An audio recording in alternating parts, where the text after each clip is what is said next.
Use Run as administrator to open the installation pack. Choose Agree. The default installation location here is on the D drive. But my computer doesn't have D drive. See what drive letters are there in my computer.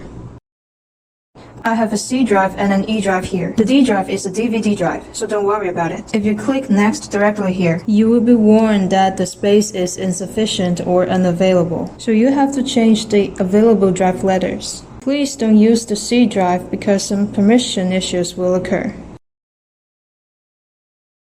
The correct way is to use an available drive other than the C drive.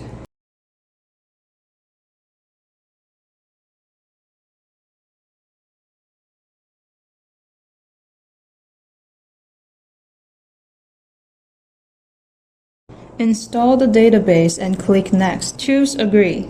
Next step.